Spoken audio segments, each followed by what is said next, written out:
Good morning, everyone. This is Jeffy Kennedy, author of fantasy romance and romantic fantasy. I'm here with my first iridescent cup of coffee. Ah, we just got to take a moment to savor that. Today is, say it with me. Is everyone ready? It's Friday! Woo, woo, woo, woo. Um, whatever day of the week is an actual Friday for you, I hope that you can take a moment to celebrate the existence of Fridays.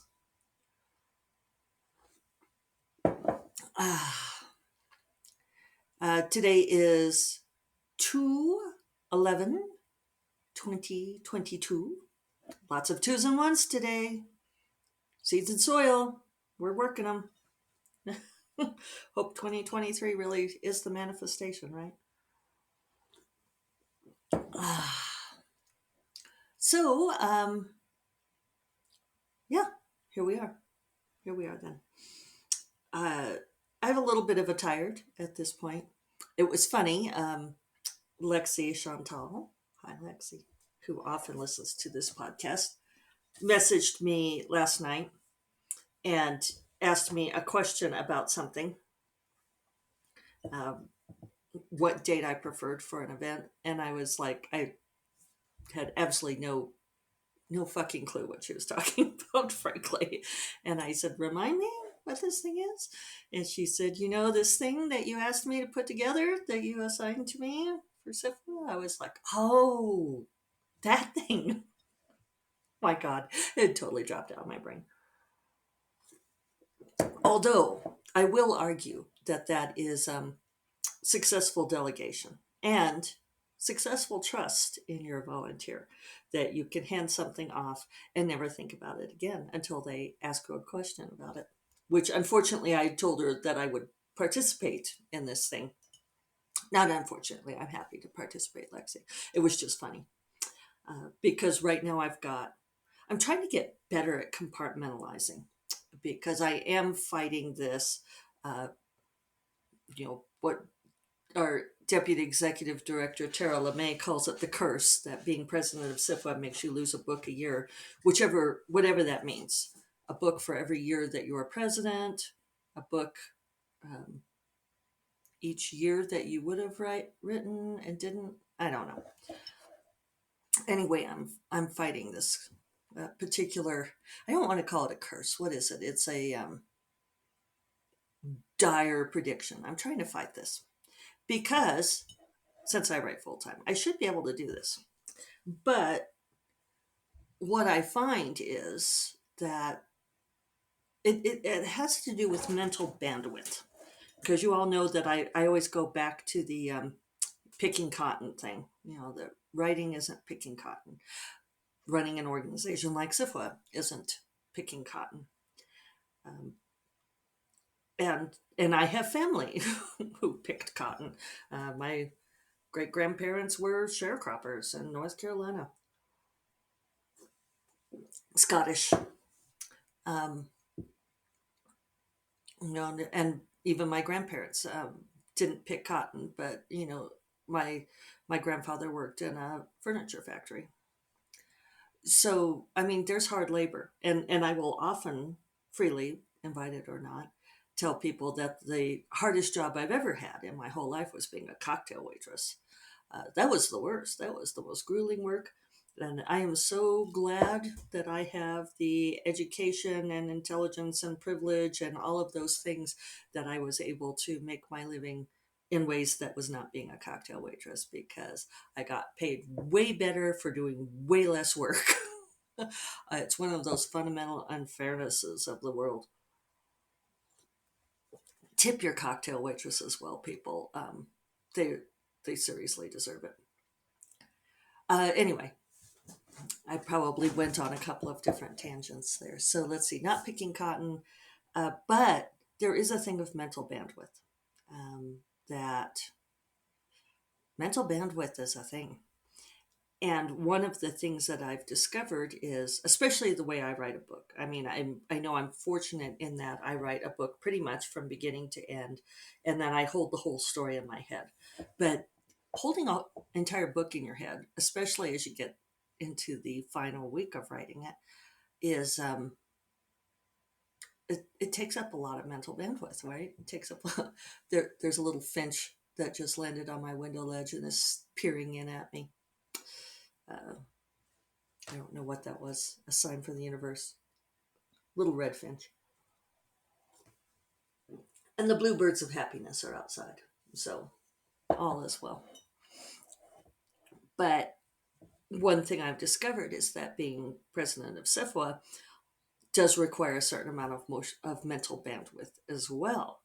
And I'm trying to get better about compartmentalizing. And I was talking about this with Kelly Robson the other day because she was talking about uh, how much of she feels like writing occurs in the back brain when she's not actually writing. And she's had a very difficult several months here, and she's been grieving. And she said she thinks that maybe grieving was taking up a lot of that, that back brain. And she wasn't, it was like the well wasn't refilling. And I can see that. I don't think mine's the same way because it's not grieving. But I told her I'm really trying to figure out ways to not think about SIFWA stuff when I'm not doing SIFWA or getting distracted by birds. Now there's a flicker out there, very beautiful flicker. Big bird. I like looking at the birds because they are merry. You get points if you get that reference. So, um, compartmentalizing. It's a big thing because the and in some ways I'm doing better because the book is edging everything else out.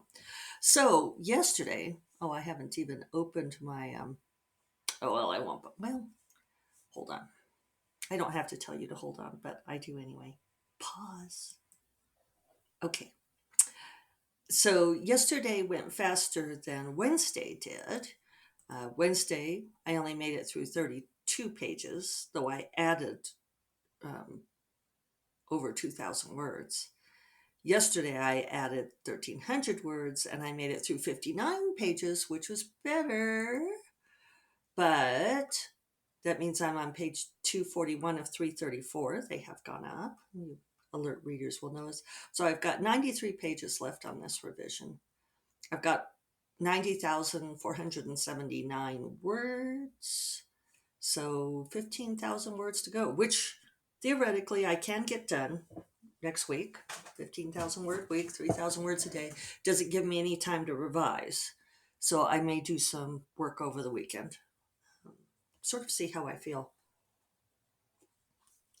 But yesterday required,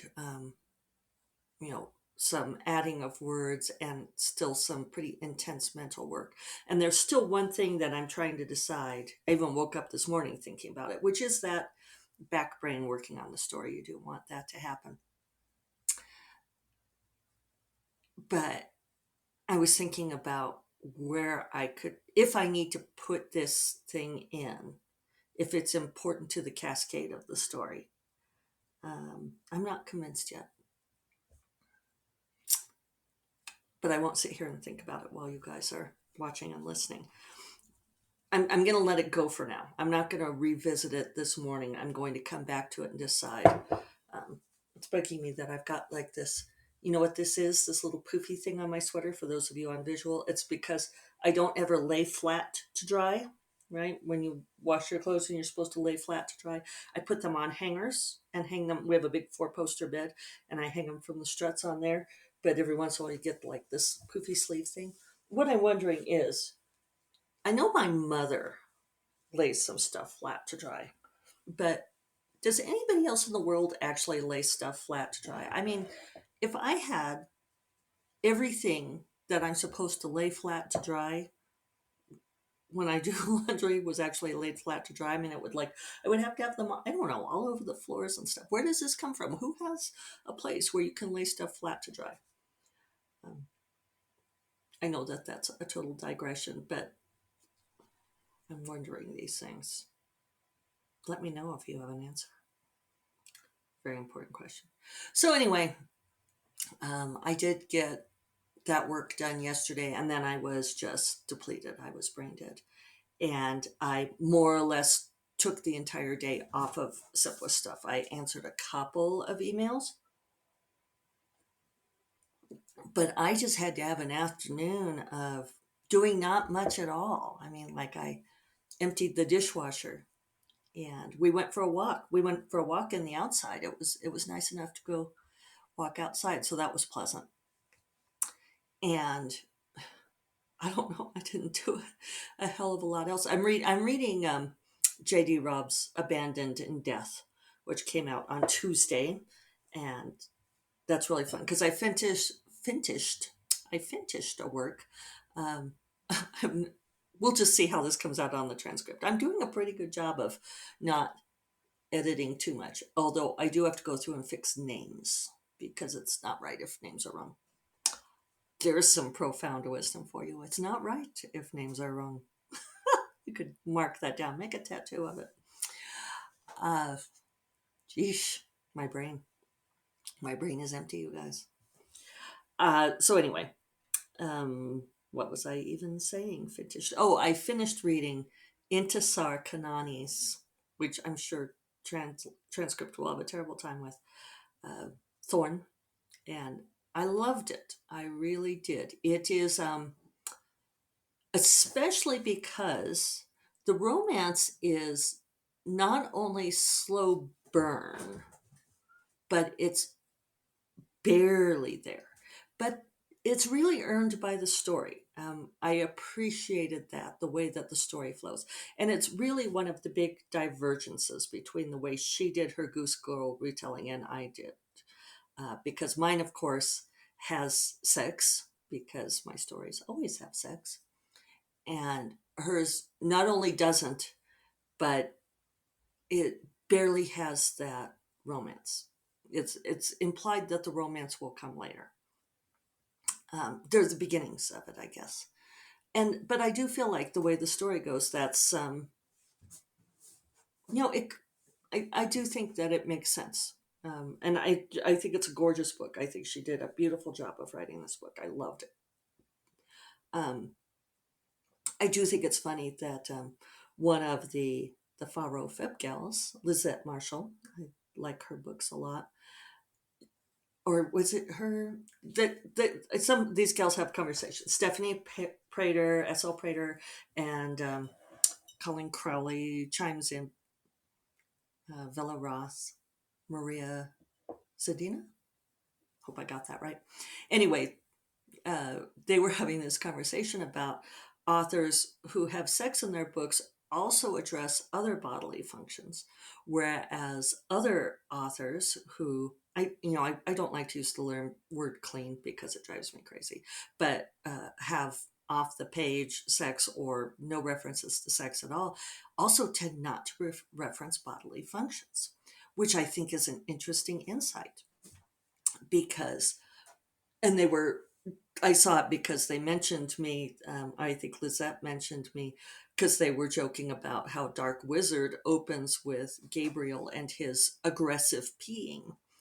Uh, he arrives on the land of his enemy, and the first thing he does is pee on it. And I think that's funny because my characters do have bodily functions of all kinds. And I think that's very interesting that those of us who write on the page sex also are more willing to embrace, more willing, or we'll leave it at more willing, that within text we also discuss the body in all of its um, many functions. It's uh, enticing or not. Whereas in a book like Thorn, there's almost a, I'm trying to think of what the word I want is. The characters become, I mean, they're very rounded and real characters, but they become almost avatar like in a way, in that they don't seem to have human bodies. Other than where injuries are concerned, there's not much else about their bodies. And even the injuries were, I don't know, like a step removed.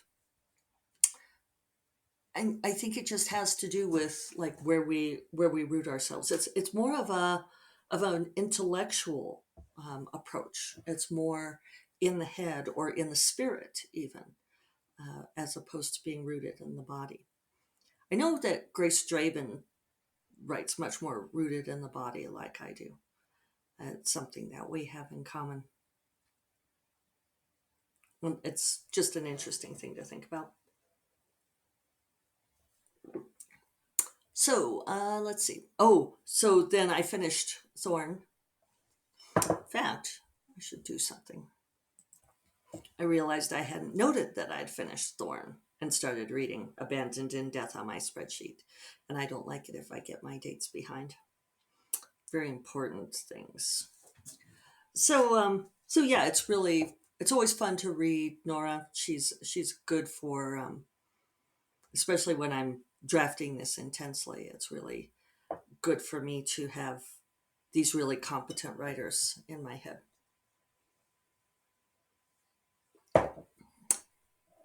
Sometimes people ask me if I worry about what I'm reading leaking into the story, and I don't. Uh, I think I've talked about it here before once or twice, but people who plagiarize other works are doing it on purpose. When they say that it's subconscious or inadvertent, that's an excuse. Uh, we are what we take in. It's a way of refilling the well. Um, yeah, so I read Abandoned in Death quite a bit yesterday afternoon. Did a few things, not a lot, not a lot. And we watched, oh, you know what we watched? Little Miss Sunshine. Had not seen that, I think, since it came out back in 2006. And I did not remember that Steve Carell was in it. I mean, it's a great cast. Um, Alan Arkin and Toni Collette, who I love. I think she's amazing. And uh, I'm not going to be able to think of his name. He was in As Good as It Gets. It might come to me. But also Abigail Breslin, she was nominated for Best Supporting Actress in that movie. She plays a little girl. Paul Dano is in it. But Steve Carell plays Toni Collette's brother who tried to commit suicide. And I was thinking, wow, how did I not remember that? And it turns out that Steve Carell was kind of a nobody in 2006. He was a relative unknown in Hollywood. But that same couple of years, and it took him 5 years to make the movie. And it said that the producers and directors were a little hesitant to cast Steve Carell because he was so unknown. But then by the time the movie came out, he had just won um, maybe an Emmy for his first year in The Office, season one of The Office. And also 40-Year-Old Virgin had come out. And so he had like rocketed to superstardom. So I just think that's really funny. Now I have to figure out the name of the guy. Greg Kinnear. You guys probably all knew this. You were probably all shouting it at me. All right. So, yeah, I'm just going to get back to revising today. At least now I'm into the stuff that I wrote more recently. Let's just see. Yeah, I am now into the stuff that I wrote 3 weeks ago. So it's much more alive in my head, which is good and bad. Uh, it's good to have that distance, get that distance from the charm of recent composition, right? But also it feels more alive. Does that make sense? I'm not going to search for more words. I spent a lot of time yesterday trying to think of, or maybe it was the day before, what is time? Who am I? Trying to think of what's the word for like if you leave school. And it's like, well, not ditching. And was it dropping out or was it skipping, being delinquent? I was really having a hard time. If only you guys were there to be on a little speaker on my desk and tell me these words when I need to think of them. But anyway, so we'll see. We'll see how far I get today. We'll see how I feel. I may work over the weekend to give myself buffer time, and then I will probably take the following week off. See, I'm learning. I'm trying to learn. Anyway, I hope that you all have a wonderful Friday. I hope that you have a wonderful weekend, whether it's time off for you or not. I hope you are productive. I hope that your brain delivers the words that you need when you need them. And I will talk to you all on Monday. You all take care. Bye bye.